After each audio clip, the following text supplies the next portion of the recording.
Old Saxon pronunciation, consonants. The following is from Old Sächsisches Elementarbuch by Dr. Ferdinand Holthausen. The link to this textbook is in the description below. However, it is in German. Yeah, so that's something to watch out for. As a note, not all scholars agree on the same pronunciation for Old Saxon, what to say of other historical languages. And we're talking about a language here from the 800s to roughly the 1100s. So from the 9th century to the 12th century. All right? Because thing is, when somebody wants to speak this language, they may choose their pronunciations from a later time or earlier time or a time before Old Saxon or a time after Old Saxon.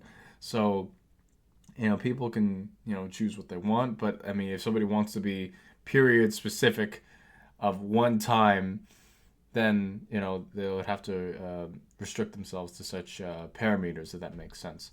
But anyway, so to make something clear that of where Old Saxon was spoken, Old Saxon was spoken in northern, what is now northern Germany, to some extent eastern Netherlands, southern Denmark to some degree. So this is what we're dealing with here, okay? So here are some of the consonants of Old Saxon here. The following are as in German.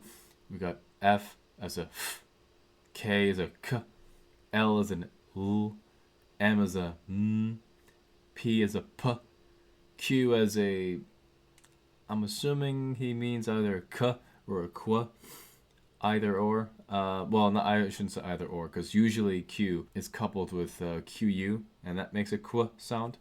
But anyway, and then we have T as in T. When you have double consonants, pronounce them separately, as we have here, kunne, kin. B has two sounds, one of which, as in English B, it is a voiced sound. It occurs at the start and middle of words. Bath, bath. Abbo, personal name. As well, B at the end of words is like an English P sound, or a P if you will.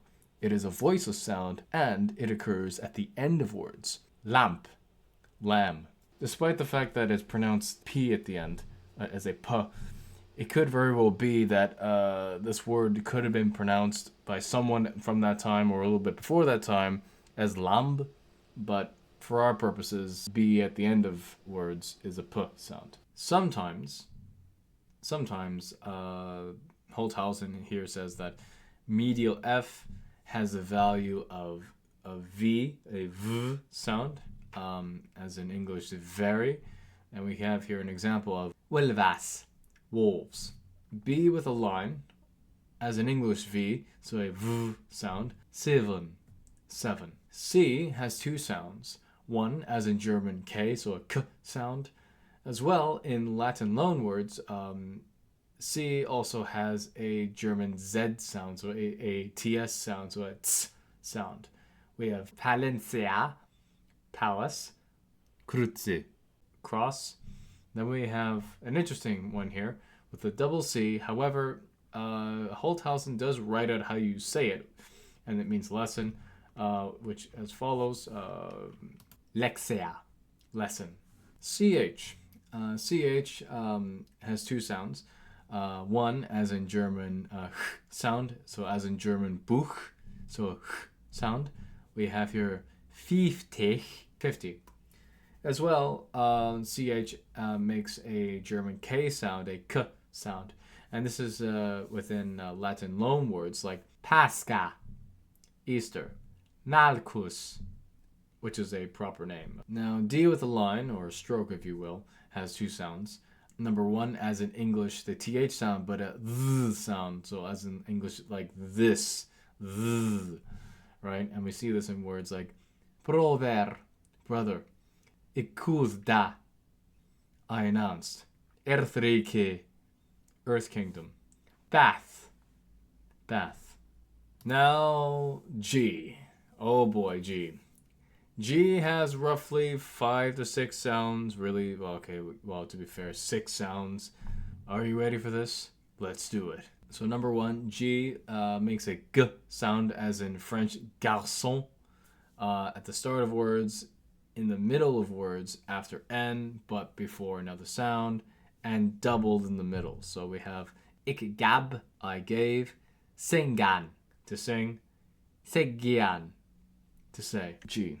As well, G can make an English light K sound, so a K sound, if you will, but this occurs at the end of words after N, such as we have lank, so, or a lank, if you will. I mean, he describes it as a light K, or he uses this Latin term tenuis. And then in the middle of words, where they would be otherwise K, medial KN, it's a GN. So he describes, well, also there you have this light K, if you will. So we have here teknes, which means sign, token, and dekmo, which means 10th. I can also imagine people from back then, would also have pronunciations from before the time of Old Saxon and the time after. I mean, the point is, what I'm trying to get at, people in different parts of Old Saxony, if you will, would have different pronunciations reflecting not only their region, but also some people would have older pronunciations and this and that from previous generations. Who knows?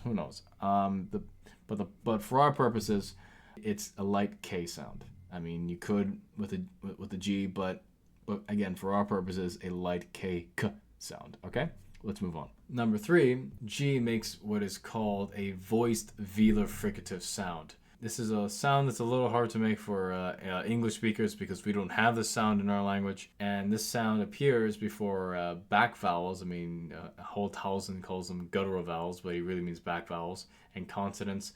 As an aside, what are back vowels? Back vowels are A, O, U. And as well, this sound occurs in the last syllable before D. All right, so let us begin with some examples. Fugl, bird. Fuglas, birds. Ixagda, I said. Next, G makes a voice palatal fricative, and it's a sort of a weird sound. It's like a ya, ya sound.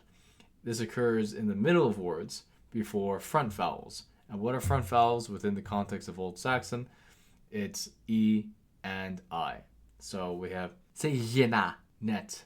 For this G, it is as in English, yes, so a y sound. This is the case of the GI prefix, as Holthausen says that it's often pronounced as such, so a y sound. This occurs at the start of words. So we have here yamar, misery. Number 5, well, really 6, because if you count the previous one having 2. But anyway, so number 5, similar to a sound we had before. So this is as in like German Buch. So it's a sound, Buch. And this occurs at the end of words. So we have Dach, de, der, mountain. And it can also be written as HC, GH, or CH. H, interestingly, has 2 sounds, and let's get into it. So number 1, I'm assuming this is like an English H, just like ha, if you will, because he describes it as a Hauchlaut, sort of like breathy H, and I'm assuming that usually hints towards an English H. Anyways, so this occurs in plenty of places, but first of which, at the start of words, and before vowels and consonants. So we have hus, house, ropan, to call, hlenon, to lean, hinap, bowl, hwat, what. As well, the same H can occur between vowels, so we have fehu, cattle, property, friahan, to love, sehan, to see. As well, H, so ha, if you will, this sound also occurs between liquids, so this is like L and vowels. So we got E, then L, and H, so L is a liquid, so we got Befehlhan, to command. Next we have H as in German Buch. So this sound keeps coming back again. And this occurs in the middle of words, before consonants, and at the end of words. Sechs, 6. Nacht, night. Machlian, to speak. Lichne, unstable. Thoch, though. So J, as in English, yes, so a y sound, and J is also representation for I. We have our 2 examples here of jaar, year, ja, yes. K, as in English, k, so we have ik, I, personal pronoun, kneel, ni, fisk, fish, kald, cold, krutze, cross. It can be written as a CH, So we have here a kinne, chin, thu rake, you avenged, bolkere, writer. As well, with the same sound, k is also described by Holthausen as a light K, but written as G in the medial context, for words that we have KN in between, but written as GN, so the light K sound, like our lank example. And now we have these examples again of teknes, token, and dekma, 10th. K as well has a palatalized sound. Holthausen describes it as like in English and Frisian. I'm assuming he means a ch sound as in English church, and this sound is due to Frisian influence, and this is in the environments of K before E. So we have here tiennian, to know, in the context of being acquainted, Pincheston, Pentecost, Yehulitias, each. And then we have here quote-unquote spelling mistakes, where we have here with the verb to speak and the word token, or sign, if you will, where it's written as without the I, between the K and the E. So I put in here what would have looked like if spelled correctly, and they would be pronounced as Sprechian and Techian. Moving on. N is interesting. It has two sounds. One as in English N, so a n sound, like as in no. And then before G and K, you have this like nya sound, and it's a little confusing because we have lang here, which we learned earlier from Holthausen, that it is the G at the end, especially after N, is a k sound, so a light k sound. Maybe it could vary from speaker to speaker. I don't know, but I don't want to confuse you guys. But again, guys, I want to emphasize: please download the textbook for this video, so you can read what he actually says. So anyway, so we got long, and we got thinkian, to think. PH, we have this here in Old Saxon, and it makes an F sound as in English, whereas in German, Foi, forgive me for a bad pronunciation there. So we got fano, flag. QU, as in English, qua sound, so very simple. Ik quath, I said. R. Holthausen describes it as tip of the tongue, like in Italian, so I'm assuming he means what is called in linguistics a trill, a r sound. Rod, red. S has two sounds. Let's get right to it. First off, S makes a English Z sound, so a Z sound in the middle of words between vowels and before D. So we have lesan, lesan, lesan, lesan, to read. Helosda, he released. Next we have like an English S but a voiceless, so it's like a S sound. So sunu, sun. Desma, broom. Hus, house. So in Old Saxon we have S combinations, and S combinations such as ST, SP, SL, SW, SM, SN are, from what I interpret from Holthausen's textbook here, that they are more or less as in English, and he makes it very clear that ST and SP are not like German. They are st and sp. And as for SL, is sl, and you got sw for SW, SM, sm, and SN, sn. I've added some words here to help you guys out. So we have steen, stone, spanan, to lure, slahan, to hit, sverian, to swear, snal, small, snime, quick. SK. In Old Saxon, it is as in English, SK, so a sk sound. Skåne, pretty. Fisk, fish. It can also be written as a SC, so thu skalt, thou shalt. As well, to go even further, SK could be written or misspelled as SH, SCH, SG, or SHC, which is really interesting of itself. Either it is a sk sound, or it could be a sch sound. And we have a few examples here of schilling, shilling, schild, shield, flisch, flesh, fleschlik, fleshly. weird sound, which is called a voiceless uvular fricative. Okay, so it's a sound. This could be a result of High German influence. It's hard to say, or it could be a misspelling of our good old sk sound. Hard to say, but moving right on. So we do have palatalization for SK. However, again, this is due to the Frisian influence, so K before E. Holthausen doesn't really describe in great detail what he means by palatalization, so he just says it's like as in English and Frisian. So I'm assuming that he means with SK as a sh sound, as in English sheep. Alright, so siedunga, separation. Folk siepe, folk. TH has two sounds. Number one, as in English thin, so a th sound. It is a voiceless sound at the start and end of words. Thank, thanks. Bath, bath. TH can also make a sound as in English this, so a th sound. And this occurs in the middle of words and in the middle of words before D. Werden, to become. Ik koosda, I announced.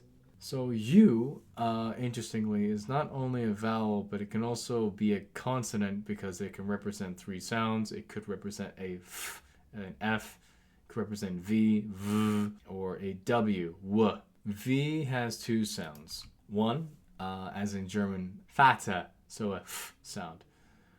This occurs at the start of words. We have fan, meaning from, and the V can also be written as a U. Next, V could also be as an English V, so a V sound, and this occurs in the middle of words, as we have here, sevon, seven. And again, this V could be written as a U, moving on. W, as in English, W, can be written as two U's or just one U. We have winter, winter, 20, 20. Now Z, interestingly, has two sounds. First of which, as in German, so it's a TS sound, so a TS sound. This occurs in the middle and start of words. Start of words with foreign words like Zacharias, Bitsto, best, Liotso, which is a personal name. Moving on. As well, German Z, the TS sound can be represented as DZ, and also before I, C, and DC, so we have Liutzo, Lanziken, Litziko, all personal names. As well, Z can make an English S sound, and this is really in the case when there's alliteration. For those of you who do not know what alliteration is, it's a literary usage, if that makes sense, and this is when instead of rhyming, poetry, for example, would have words that would start with the same letter. In this case, so should you find alliteration, it would be between a word that starts with an S, and if you have Z right next to it or near it or what have you, that's when Z will take in like an English S sound, so a S sound. You're likely to find this in poetry. Maybe if you're lucky with prose, I'm not sure. Moving on. And that's it for this video, guys. Thank you for watching, and be sure to subscribe if you're new. And if you really like the channel, please become a patron at my Patreon page down below. Thanks for watching. Bye-bye.